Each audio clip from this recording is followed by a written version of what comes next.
सुप्रभात बच्चों, कैसे हैं आप सभी। उम्मीद करती हूँ आप सब अच्छे होंगे।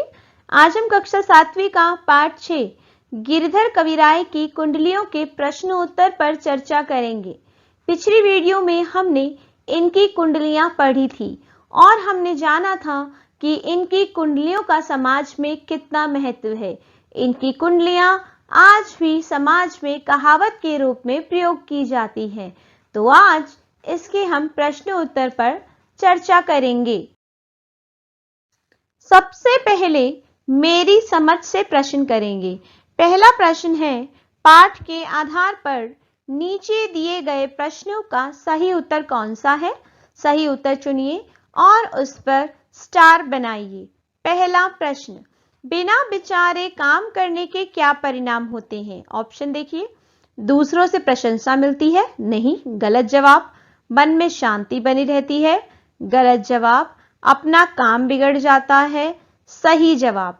अगर आप बिना विचारे, बिना विचार किए कोई कार्य करते हैं तो वह काम गलत ही होगा, वह असफल ही होगा, वह बिगड़ ही जाएगा। चौथा ऑप्शन है, खान पान सम्मान मिलता है। बिल्कुल भी नहीं। बिना सोच विचार के जो काम किया जाता है उसके बदले में सम्मान बिल्कुल भी नहीं मिलता। प्रश्न 2, चित्त में चैन न पा सकने का मुख्य कारण क्या है। क्यों व्यक्ति को मन में बेचैनी महसूस हो रही है। इसके भी 4 ऑप्शन है, ध्यान से देखिए। प्रयास करने पर भी टाला ना जा सकने वाला दुख, बिना सोचे विचारे किए गए कार्य की असफलता, खान पान सम्मान और राग रंग का अभाव, दुनिया द्वारा की जाने वाली निंदा और उपहास। इसका पहले तो प्रथम ऑप्शन ठीक है इसका। दूसरा, बिना सोचे समझे किए गए कार्य की असफलता। उसके बाद इसका चौथा ऑप्शन भी ठीक है कि दुनिया द्वारा की जाने वाली निंदा और उपहास। कि पहले में अगर सोच समझ के कार्य किया है तो असफलता मिलेगी जो आपको परेशान करेगी।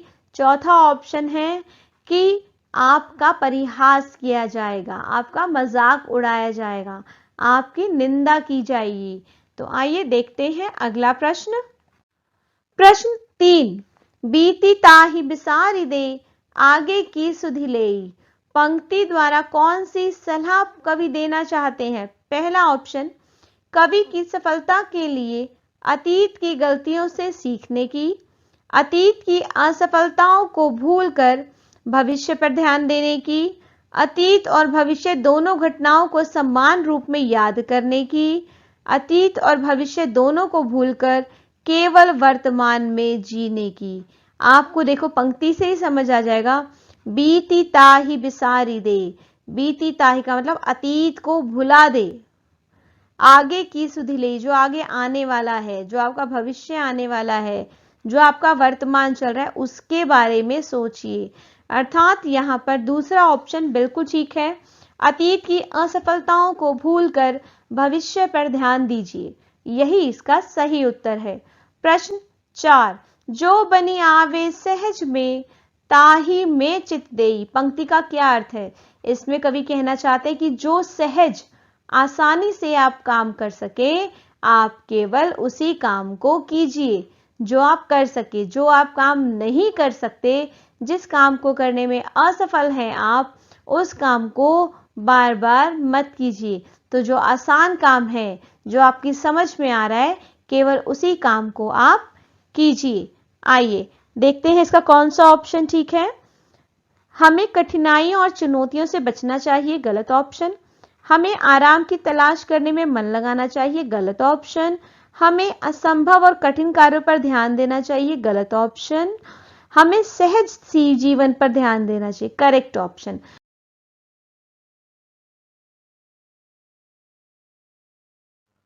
पंक्तियों पर चर्चा। पाठ में से कुछ पंक्तियां हमें दी गई हैं। इन पंक्तियों को पढ़कर हमें इसके अर्थ बताने हैं। पहली पंक्ति, बिना विचारे जो करे सो पाछे पछताए, काम बिगाड़े आपनु जग में होत हसाए। जो व्यक्ति बिना सोचे समझे कोई भी काम करता है उसे बाद में पछताना पड़ता है। ऐसा व्यक्ति न केवल अपना काम बिगाड़ लेता है बल्कि समाज के लोगों के द्वारा उसका उपहास भी किया जाता है। अर्थात जब हम किसी काम को जल्दबाजी में बिना सोच विचार के करते हैं तो उसका परिणाम अक्सर नकारात्मक ही होता है। ऐसे में हमारे द्वारा किया गया काम तो बिगड़ता ही है, साथ ही समाज में बनी हमारी छवि भी खराब हो जाती है। उदाहरण के तौर पर जब कोई छात्र बिना सोच विचार के परीक्षा में नकल करता है तो वह पकड़ा जाता है, तो उसकी बदनामी तो होती ही है, साथ में उसे परीक्षा से बाहर भी कर दिया जाता है और बाद में वह खुद पछताता है कि उसने ऐसा क्यों किया। तो इससे हमें यह पता चलता है कि हमें बिना सोचे विचारे, बिना सोचे समझे कोई भी काम नहीं करना चाहिए। अगली पंक्ति, बीती ताहि बिसारी दे, आगे की सुधि लेई, जो बनी आवे सहज में, ताहि में चित देई। यह कवि कहते हैं कि जीवन में व्यर्थ की चिंता और पछतावे से कोई लाभ नहीं होता। बीते समय को याद कर दुखी होने से बेहतर है हम अपने वर्तमान को संवारने हेतु प्रयासरत रहे, अर्थात हम अतीत को भूलकर अपने वर्तमान पर ध्यान दें और अपने भविष्य को सुधारे। अतीत को याद करके दुखी होना हमारी ऊर्जा और समय की बर्बादी होती है। तो जो कार्य सहजता से हो जाए उसमें ही मन लगाना चाहिए। जबरदस्ती और हट से जीवन से उलझने नहीं बढ़ानी चाहिए। जैसे एक क्रिकेट खिलाड़ी ने पिछला मैच बहुत खराब खेला और उसकी वजह से टीम हार गई। अगर वह खिलाड़ी अगले मैच में भी उसी हार के बारे में सोचता रहेगा तो वह अच्छा नहीं खेल पाएगा। इसीलिए उसे अतीत में खेले गए खेल को भूलना पड़ेगा। यही हमें भी करना चाहिए। अपने अतीत को भूलकर भविष्य वर्तमान को अपनाना चाहिए और भविष्य की चिंता करनी चाहिए। हमें अतीत से बाहर निकलना चाहिए। अगला प्रश्न, मिलकर करें मिलान। स्तंभ 1 में कुछ पंक्तियां दी गई हैं और स्तंभ 2 में उसके अर्थ दिए गए हैं। आपको पंक्तियों को अर्थ से मिलाना है। पहली पंक्ति, जग में होत हसाए, चित में चैन न पावे, खान पान सन्मान राग रंग मन ही न भावे। इन पंक्तियों को ध्यान से देखिए। इसमें कवि कह रहा है कि जग में तो हंसी उड़ती ही है, साथ में हमारे मन को चैन भी नहीं मिलता और हमारा खान पान राग रंग सब कुछ व्यर्थ हो जाता है, सब कुछ हमारे मन को नहीं भाता, अर्थात हमारा मन हमेशा अशांत रहता है। तो स्तंभ 1 का फर्स्ट पॉइंट को हम सेकंड पॉइंट से मिलाएंगे। बिना विचार किए गए कार्य के कारण मन अशांत रहता है। अच्छा खान पान, सम्मान या जीवन की खुशियां भी उस व्यक्ति को सुख नहीं दे पाती। दूसरी पंक्ति देखिए, कह गिरिधर कबीराए दुख, कछु टरत ना टारे, टकत टकत है जिय माही कियो, जो बिना विचारे। इसे हम पहली पंक्ति से मैच करेंगे। दूसरी पंक्ति का अर्थ स्तंभ 2 की पहली पंक्ति है। जो कार्य बिना विचार किए किया जाता है वह लंबे समय तक मन में खटकता रहता है और उसकी पीड़ा से छुटकारा पाना मुश्किल हो जाता है।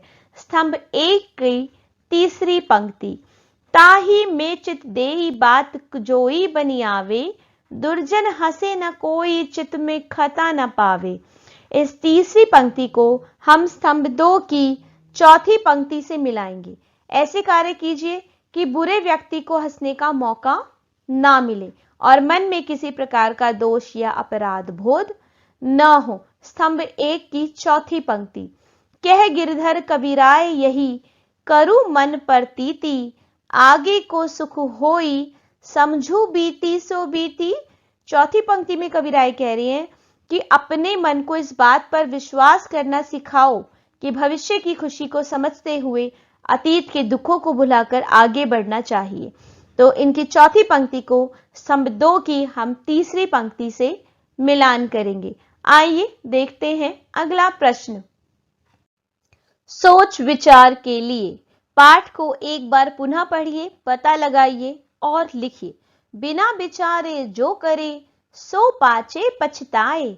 कविता में बिना विचार किए कार्य करने के क्या नुकसान बताए गए हैं? उत्तर देखिए, कविता में बिना विचार किए कार्य करने के निम्नलिखित नुकसान बताए गए हैं। नंबर 1, व्यक्ति अपना काम बिगाड़ लेता है। नंबर 2, अपमान और हंसी का पात्र बनता है। नंबर 3, सामाजिक प्रतिष्ठा को ठेस पहुंचती है, इसके कारण उसका मन अशांत हो जाता है। नंबर 4, जीवन की सामान्य सुख सुविधाओं से भी उसकी अरुचि हो जाती है, उसे खाना पीना अच्छा नहीं लगता, आनंद की चीजें भी नहीं भाती। दूसरा प्रश्न, बिना विचारे जो करे सो पाछे पछताए। कुंडलियों में जो बातें सैकड़ों साल पहले कही गई थी, क्या वे भी आपके लिए अभी भी उपयोगी हैं? कैसे? उदाहरण देकर समझाइए। उत्तर देखिए, हाँ, इन कुंडलियों में जो बात सैकड़ों साल पहले कही गई थी, वे हमारे लिए आज भी महत्वपूर्ण और उपयोगी है। हम बच्चे प्राय भावनाओं में बहकर, जल्दबाजी में या दूसरों की नकल कर कोई ऐसा कार्य कर देते हैं जिसके कारण हमें बाद में पछताना पड़ता है। ऐसे में यह पंक्ति हमें सिखाती है कि हमें हर काम सोच विचार कर करना चाहिए। एक दिन मैंने अपना गृह कार्य अपने मित्र की कॉपी से देखकर पूरा किया।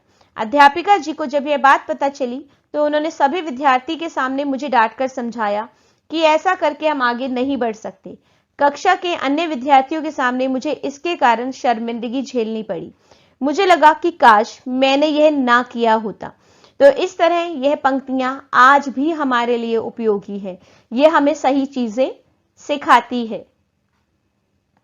तीसरी पंक्ति, खान पान सन्मान राग रंग मन ही न भावे।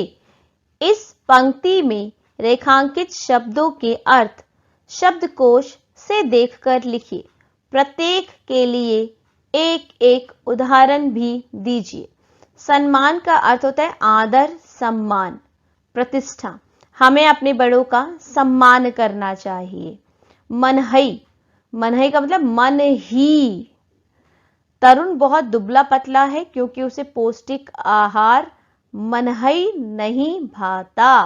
मन को नहीं भाता, मनहई का मतलब मन है। भावे, अच्छा लगना, रुचिकर लगना।